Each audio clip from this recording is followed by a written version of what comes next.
అందరికీ నమస్కారం. నా పేరు హారిక. మాది కళ్యాణదుర్గం. వేమన జయంతి సందర్భంగా శ్రీ శ్రీ శ్రీ ఆచార్య ప్రబోధానంద యోగీశ్వరులు రచించినటువంటి నిగూఢ తత్వార్థ బోధిని అను గ్రంథం నుండి 59వ వేమన పద్యాన్ని వివరించబోతున్నాను. కల్ల గురుడు గట్టు కర్మచయంబు, మధ్య గురుడు గట్టు మంత్రచయము, ఉత్తముండు గట్టు యోగ సామ్రాజ్యంబు, విశ్వదాభిరామ వినురవేమ. ఈ పద్యాన్ని వివరించుకున్నట్లయితే ఈ విధంగా కలదు. జీవరాశిగా పుట్టినటువంటి ప్రతి ఒక్కరి ధ్యేయము మోక్షాన్ని పొందడం. మోక్షాన్ని పొందాలి అంటే దేవుడు చెప్పినటువంటి జ్ఞానాన్ని తెలియాలి.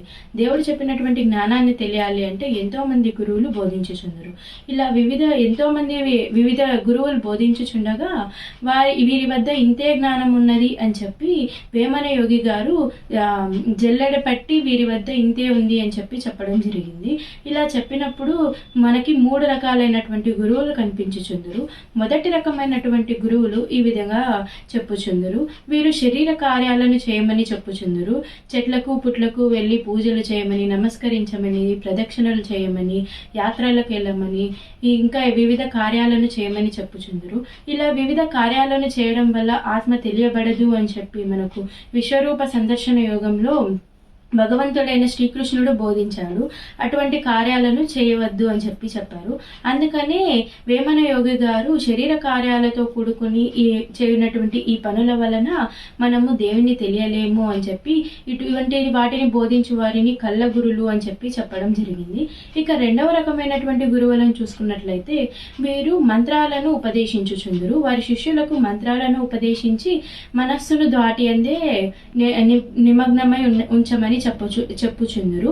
ఇలా మంత్రం మీదనే వారి మనస్సును ఉంచినప్పుడు వారికి ఇతర ఏ ధ్యాస లేకుండా మంత్రం మీదనే వారి ధ్యాస ఉండటం వలన గుడ్డి కంటే మెల్లమేలు అన్నట్లు వేమన యోగి గారు శరీర కార్యాలను బోధించు గురువుల కన్నా వీరు ఎంతో నయము అని చెప్పి మధ్యముండు గట్టు మధ్య గురుడు గట్టు మంత్ర చేయము అన్నారు. ఇక 3వ రకమైన గురువులను చూసుకున్నట్లయితే ఈ విధంగా కలదు. వీరు ఎంతో గొప్ప జ్ఞానాన్ని కలిగినటువంటి వారై ఉన్నారు. వీరు జీవాత్మ ఆత్మ కలియాలి అంటే ముఖ్యమైనటువంటిది మనస్సు అని చెప్పి తెలిసినటువంటి వారు.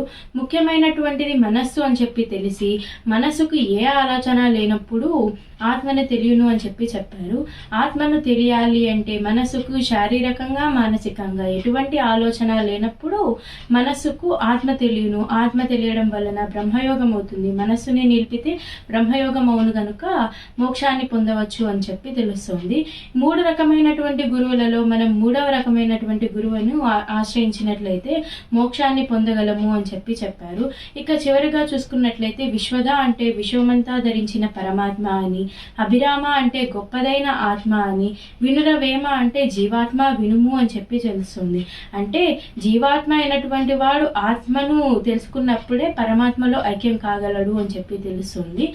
ఇంతటి గొప్ప పద్యాలను రచించినట్టు వేమన యోగి వారు, అదేవిధంగా వీటికి వివరాన్ని తెలిపినటువంటి శ్రీ శ్రీ శ్రీ ఆచార్య ప్రబోధానంద యోగీశ్వర్ల వారికి నా నమస్సుమాంజలి తెలుపుకుంటూ ముగిస్తున్నాను. ధన్యవాదాలు.